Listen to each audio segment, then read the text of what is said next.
Let us not forget everything that happens is by the will of Allah. It's time to unite and stand, and we will be the best amongst men. It's not time to be extreme or do the unthinkable, but to stand together as one. Into Sunnah followers, streaming every day, various platforms. Trust me, you'll find a way. Sunnah followers. In alhamdulillah, wassalam Allah wa rasulullah. Welcome to our class the last class for tonight. And this is another Aqidah class.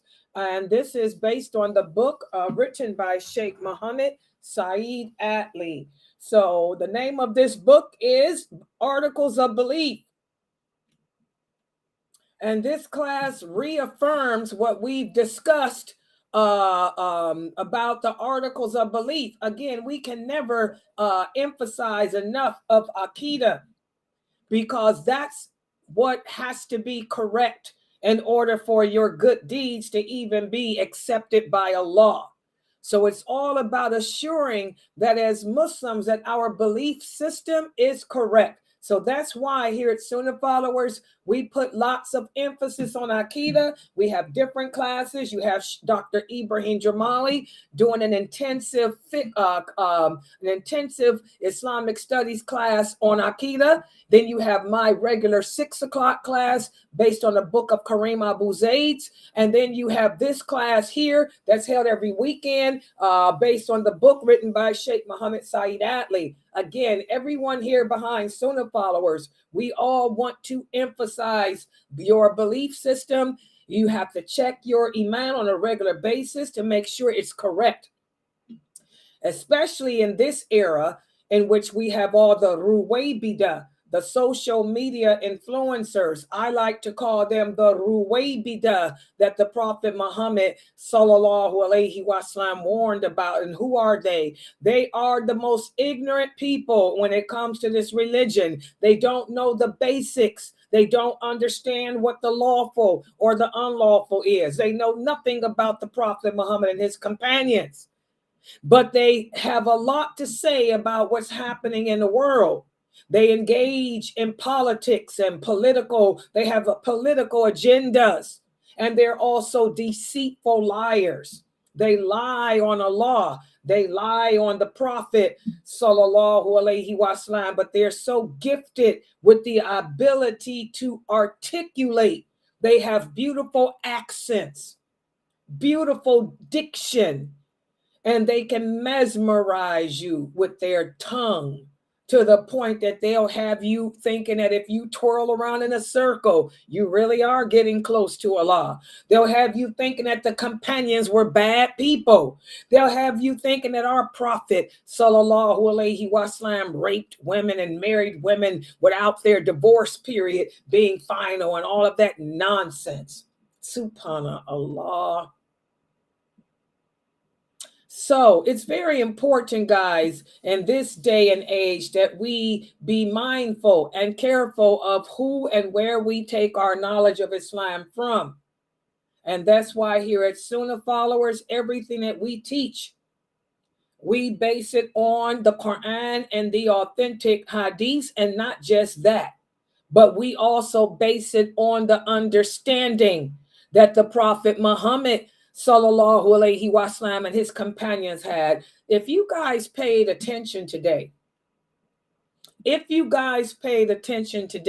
and this is to my students, for those of you who were here for Dr. Ali's class on the science of hadith, did you guys hear how he answered that question?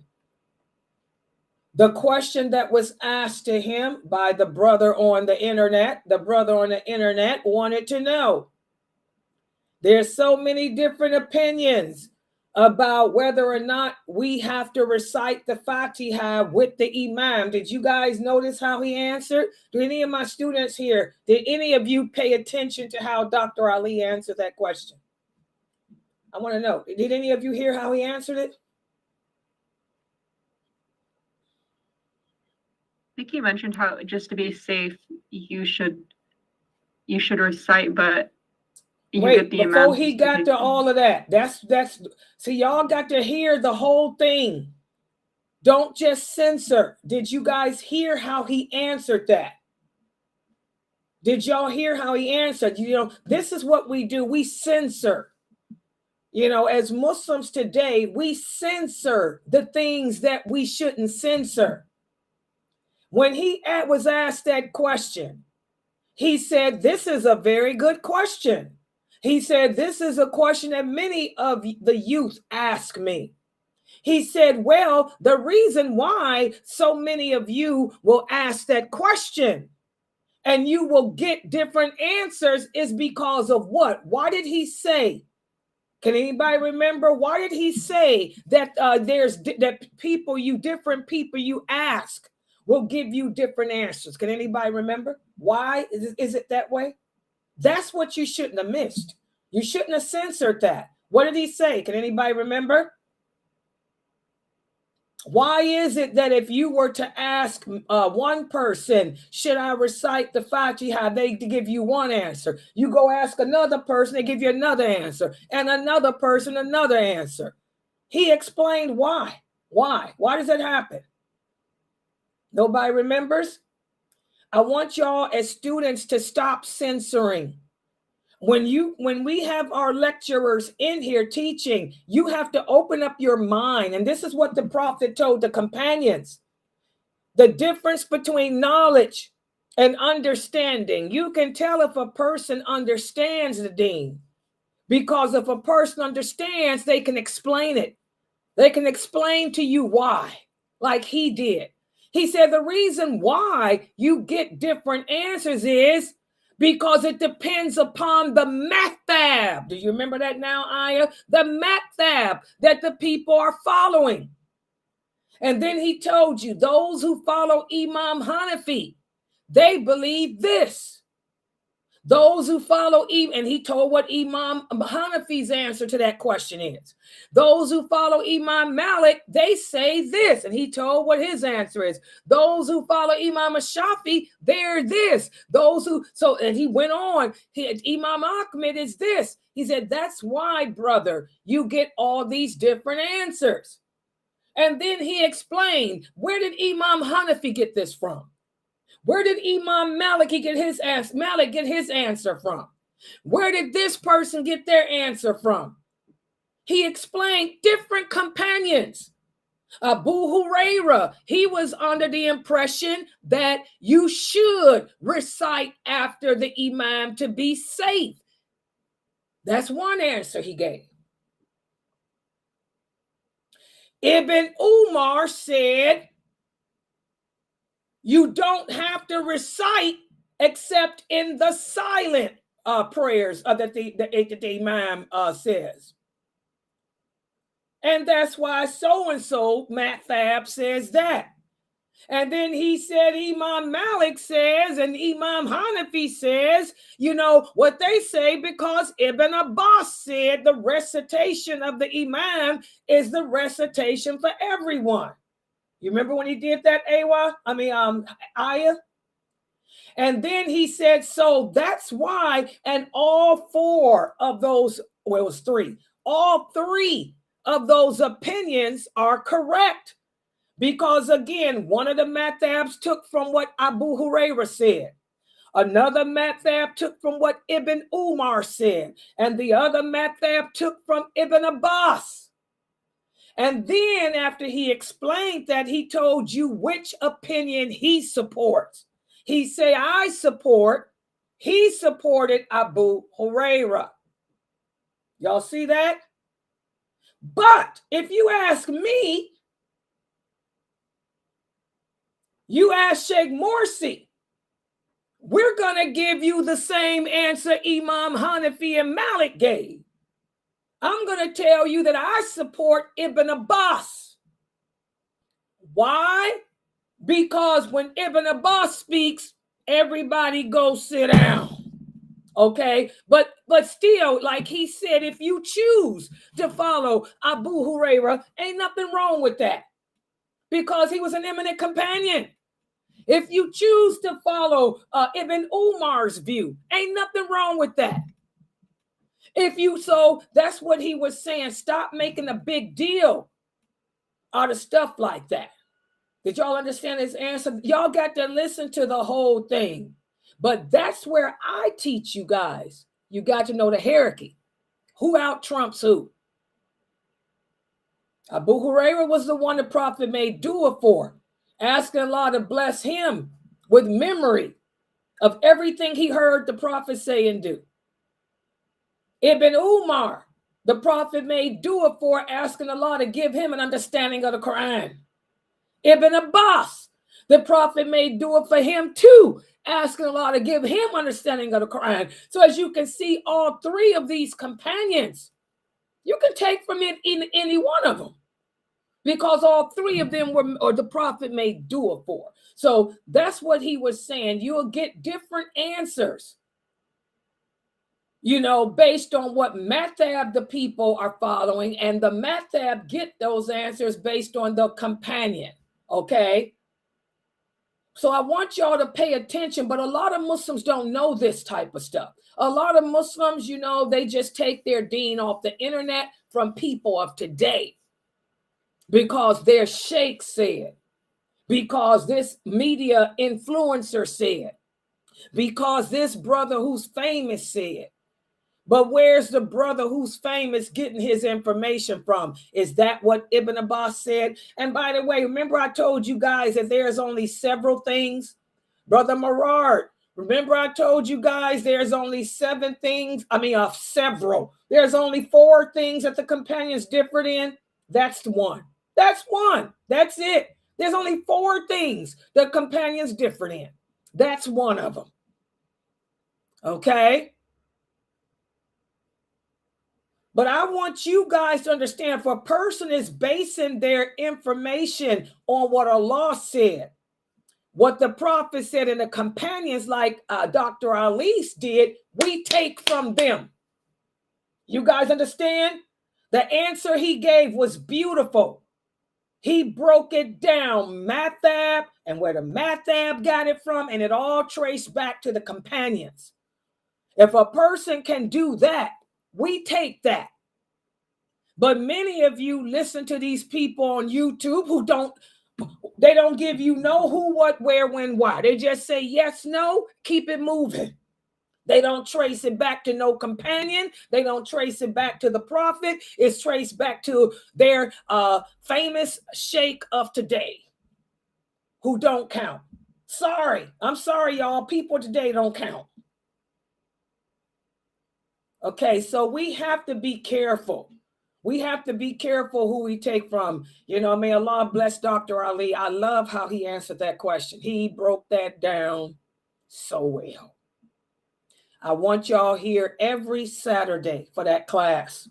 My students, he'll be doing that class on Saturdays at 11 a.m. I need y'all to be in here so y'all can learn. And you can't use the excuse, I don't understand him, because he speaks English.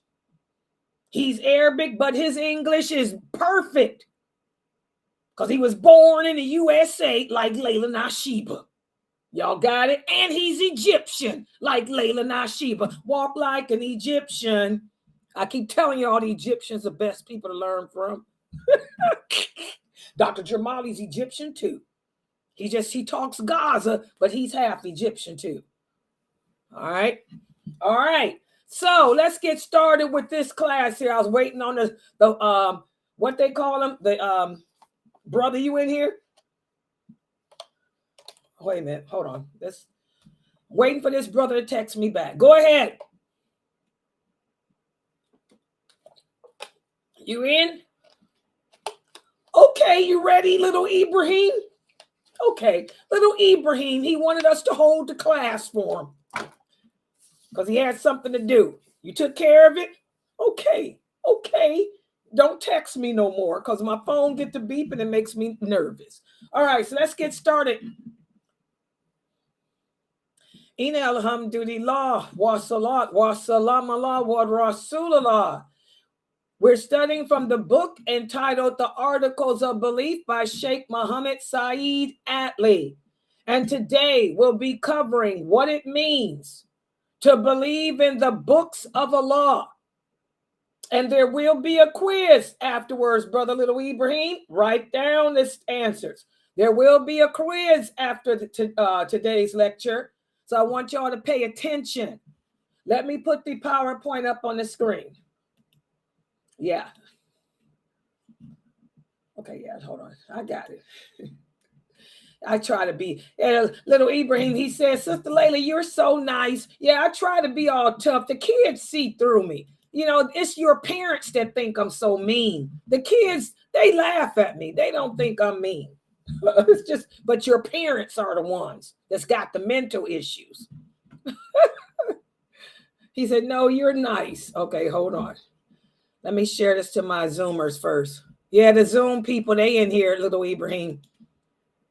Yeah, hold on. First, let me do it this way for the Zoomers. Yeah.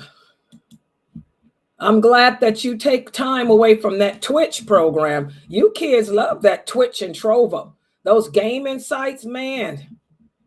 Well, at least you make use of yours. You come in here and listen to Layla Nashiba. Okay, hold on. I'm trying to set up my PowerPoint because you got a quiz. I want this quiz to show. Hold on. Yeah, my anxiety. I'm trying. I know. I wish you could too. He said he wished he could help me. Oh, he's so sweet. Your mom should be really proud of you. I wished I had a son. I don't have any sons. Okay, here we go. Let me share to the PowerPoint. People on Zoom, are you guys on the PowerPoint too? I have y'all on it, right? Yeah, yes, because I am so tired. Y'all don't know how tired I am. Oh, this streaming, man. I'm so sleepy. Okay. Everybody can see. Okay, here we go. Okay. We're covering pages 31 through 34 of the book entitled Belief in the Articles of Belief. And we're covering pages 31 through 34 today, which speaks about Allah's books. Let's take a look here. I want everybody to ponder this verse of the Quran, where Allah says in the interpretation of the meaning, the messenger has believed in what was revealed to him from his Lord, and so have the believers. All of them have believed in Allah and his angels and his books and his messengers, saying we make no distinction between any of his messengers. And they say, we hear and we obey, and we seek your forgiveness, our Lord, and to you is the final return. Now, this is a very, very important, ayat, of the Quran that Muslims today deviate away from. As Muslims, we're supposed to believe everything that Allah has commanded us to believe. We believe everything that he says in his books. We believe everything he's told us about his angels, the prophets, and we don't go around arguing as to which prophet is better than the other. And this is what these brothers today who set up these dawah booths need to understand. They sit on the street corners arguing with the Christians, saying this prophet's better than that one. Well, as Muslims, we don't make any distinction between them. And when Allah commands us to do something, we don't question it. The believer says, oh Allah, we hear you. Oh Allah, we obey you. We don't go around asking why Allah said he forgives all sins in one verse, but then in another verse, he says he doesn't forgive suicide or something. That's because of your ignorance. Okay, we hear you, Allah. We obey you, Allah. And unto you do we seek forgiveness, and unto you will be our final return. There's a hadith that goes with this verse of the Quran. Remember, the Prophet sallallahu alaihi wasallam said you will never understand the Quran until you learn the hadiths. Well, we have this famous hadith where one of the companions tells us, he says, we were sitting with the Prophet sallallahu alaihi wasallam, and there appeared before us a man dressed in extremely white clothing, and he had very black hair. And we could not look at him and tell that he was a traveler, and none of us knew him. He sat close to the Prophet and rested his knee against the Prophet's knee. And he said, "Oh, Muhammad, tell me about Islam." And the Prophet told him about Islam. Then the man said, "Tell me about faith." And the Prophet said, "Faith is to believe in Allah, his angels, his books, his messengers, the last day, and the good and the bad of the Qadr." And the man said, "You have spoken the truth." This famous hadith, as everybody knows, sallallahu alaihi wasallam, this famous hadith is the hadith of Jibril. The Prophet Muhammad sallallahu alaihi wasallam did not teach himself this religion. He learned the religion from the angel Jibril. That was his teacher.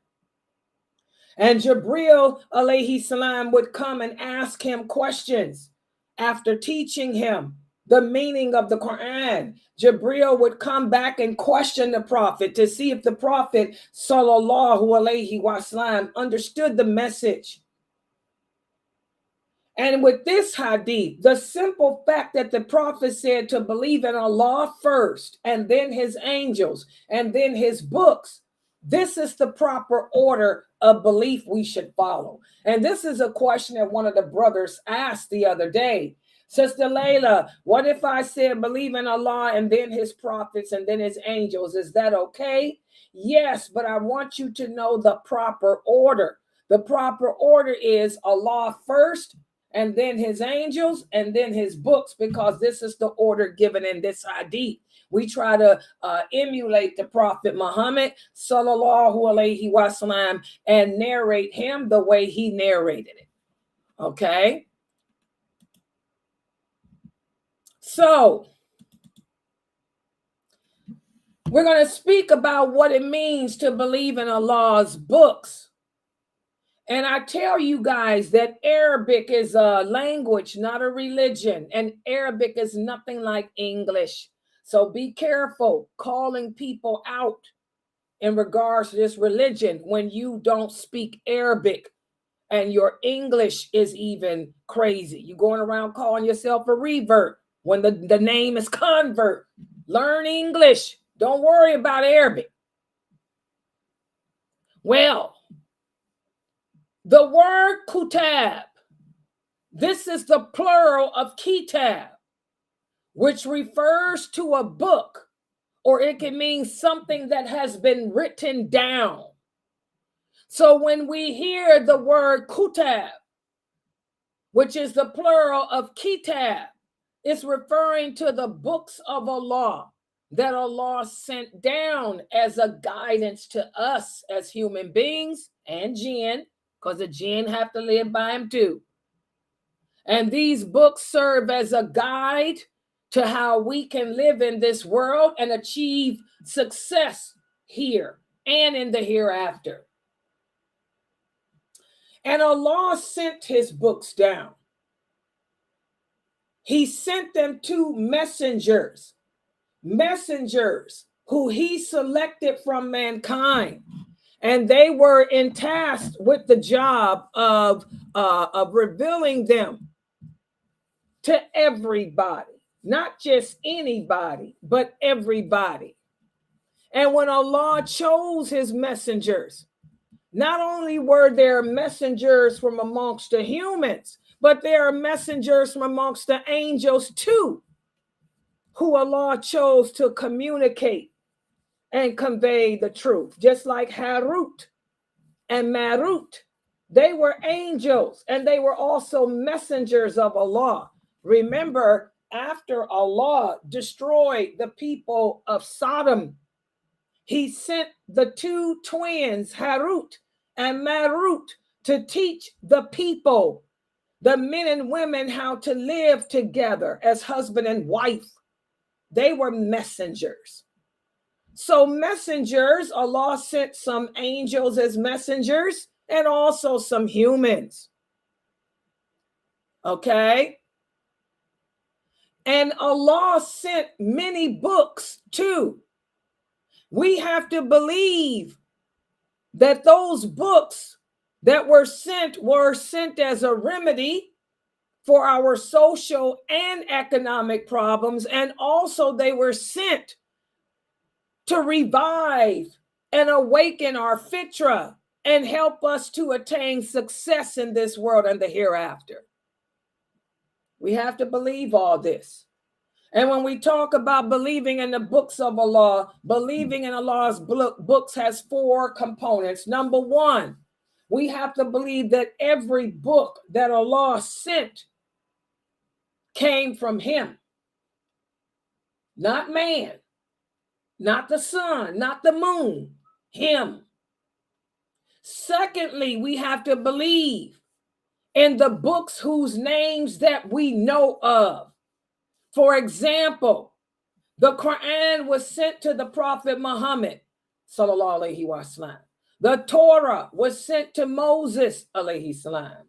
The Injil was revealed to Jesus, alayhi salam. And the Zabur was given to David. We believe all of this because Allah has told us this. And since we believe that Allah sent books for our guidance, we believe in all his books, those that we know of and those that we don't, because Allah sent other books too, guys. Just like there's many prophets, Allah sent over 24,000 prophets, but he's only the ones that he mentioned to us. These are the ones that were the best. So don't you think Allah sent books to them, some of them too? But those books were not better than the ones that he did mention, such as the Zabur, the Torah, the Injil, and the best of them all is the Quran. And just so you guys know, whenever Allah sent a new book, it replaced what came before it. Allah tells us this in the Quran, that the Quran replaces everything that came before it. So the Bible doesn't exist anymore. Allah destroyed it. That's why I don't understand, and that's why no Muslim should be reading these man-made books. The original Bible is gone. Allah said he destroyed it. He destroyed the Torah too and replaced them both with the Quran. He tells us, if you want to know what was in the original Bible, what was in the Torah, simply read the Quran. Because whatever good was in those books, he said he put it in the Quran. So Muslims today should not be reading anything except the Quran. But we're in the days of the Ruwaybidah and the days of fitan. And now you got Muslim kids growing up reading Bibles that are not even true books anymore. We believe in the original Bible, the original Torah, which were destroyed. Okay?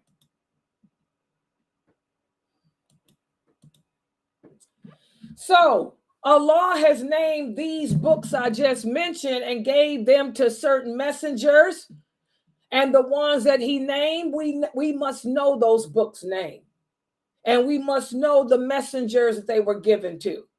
And we don't just pass it over as nothing. We cannot say, okay, Allah gave David a book. What's the big deal? The big deal is that book came from Allah. And whatever good was in it is in the Quran. So we reverence that. We believe in that. Each book had a name. Each book was associated with a specific messenger. And Allah, again, did not tell us the names of every book he gave, nor does he tell us the name of every single messenger. But the bottom line is, we believe in them all, even though we don't know their names. Everybody understand that? And also something to understand, it's not your job or my job to go and try to find these books. It's not your job to get on Google and shake Google and Wikipedia and try to figure out what other books Allah sent. That's not important. Allah doesn't tell you to try to figure it out because, like he said, they don't exist no more. They were all replaced by the Quran. The only book you have to learn and know is the Quran. That's it. Whatever good was in his other books is in the Quran.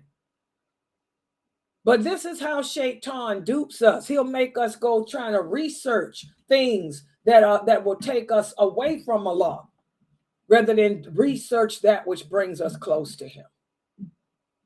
Just like when it comes to the prophets of Allah. How many of you have heard that Muslims say that Buddha was a prophet? There is nothing in the Quran, nothing in the authentic hadith that mentions anything about a prophet named Buddha. So we don't go around saying stuff like that. You can't go around making up your own laws, your own rules, your own prophets, your own books. We believe only in what Allah has mentioned. If Allah didn't mention the book, we don't accept it. If Allah didn't mention somebody as a prophet, we don't go around saying he's one. So be careful of that. That's the second thing that we have to believe when it comes to law books. And the third thing is we have to attest to the authentic information Allah's books contain.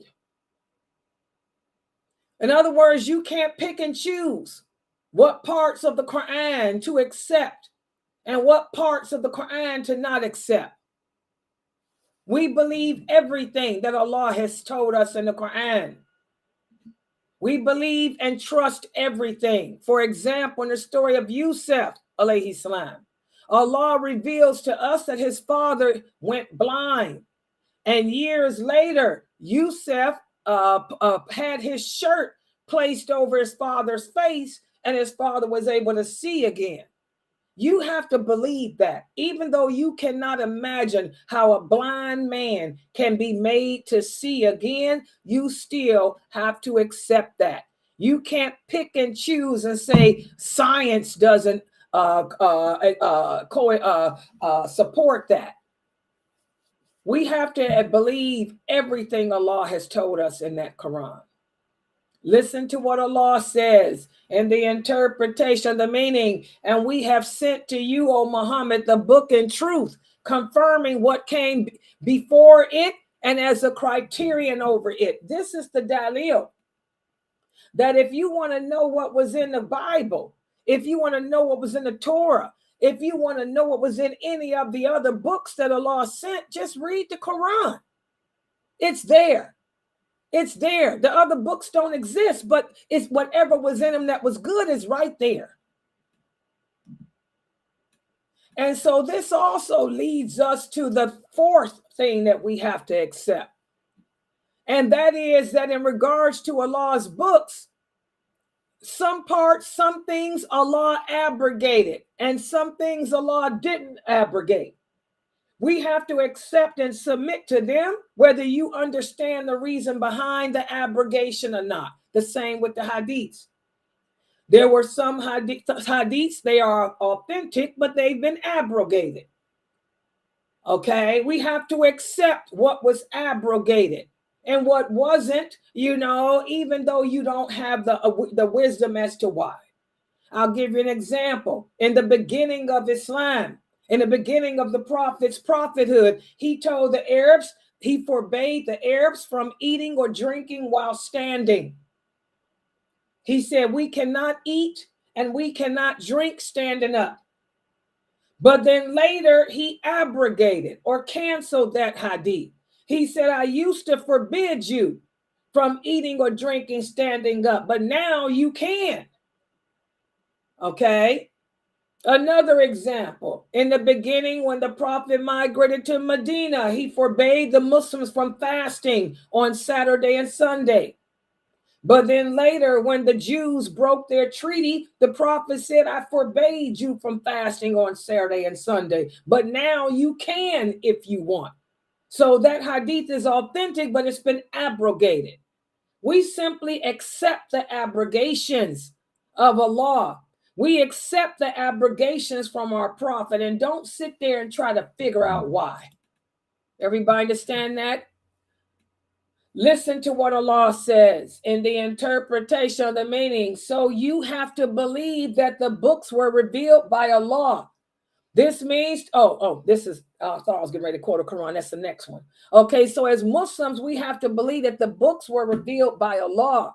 That means we believe in the Quran, the Torah, the Injil, and all other books that Allah may have sent that he didn't mention. And we trust that any information that those books contain was from Allah, and that's it. Does that mean that we read the Bible today? No, because the Bible doesn't exist today. Does that mean we read the Torah? No.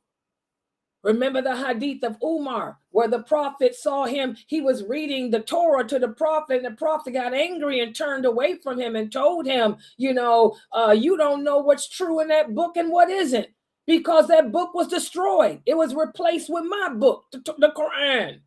And even if Moses were living today, he'd have to follow the Quran and my Sunnah, not the Torah and his. Okay? So again, I want all these children listening to me to know that you should not be reading any books but the Quran. No Bible, no Torah, nothing but the Quran. I've been Muslim all my life. I've never even looked at a Bible. I don't even know what a Bible contains. Maybe that's why I'm so strong in my faith. Okay? So now what I want to do is give you guys a quiz on today's little short lecture to see how well you guys understand. First question. There are no books sent by Allah other than the 3 that we know of. Is this statement true or is this statement false? False. False. MashaAllah, this is false. Even though we don't know those other books, we still believe that Allah sent others. It's just because we don't know their names doesn't mean that Allah didn't. Okay. Next question. It is our job to try to figure out what those other books were and where they are. Is that true or false? False. False. Good job. This is false. Don't you be one of these idiots on social media and Wikipedia trying to figure out the book of the Sabians. How many of y'all know Muslims that do that? Oh, this must be the original book of the Sabians. This must be this. Because even if you found such a book, it doesn't replace the Quran.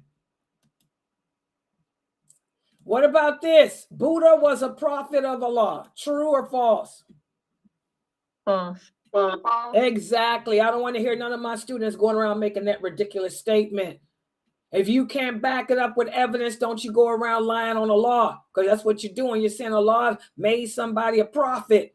Where's your dalil? What about this? Some parts of the Quran we are allowed to refute, or that means disagree with. Is that true or false? False. False. MashaAllah, this is false. We accept everything about that the Quran says. We don't pick and choose what verses. You don't do like a lot of these Mu'tazila that you listen to on YouTube, these women telling you that the verses of hijab don't exist. How many of you heard that? Nowhere does the Lord say a woman has to cover her hair. You're a liar. Get out of here. Nowhere does the Lord say this. You're going to pick and choose what you want to accept. We accept everything that Allah says. We don't pick and choose. That's what the word Muslim means. It means a person who submits to what? Submits to what Allah says. All right, I'm going to stop right here. Subhanakallahumma wa bihamdika ashhadu an la ilaha illa anta astaghfiruka wa atubu ilaik. Are there any questions or comments? Okay, First time I heard about Zabur. I never heard of that one. Zabur, that's the book of Zabur. Psalms. Oh, okay. That's the Arabic word for Psalms that was sent to David. David had the Psalms. Yeah. Okay, guys, tomorrow we have the Heroines of Islam at 9, and we have my 6 o'clock class, which will be the next 2 pages. Yeah, you can tell I'm tired. The next 2 pages of Imam Kareem Abu Zaid's book, Diluting Well Better. All right, so I'm going to log out for tonight. Inshallah, you guys have a good night, and I'll see you here tomorrow. Subhanakallahumma wa bihamdika, ashhadu an la ilaha illa anta.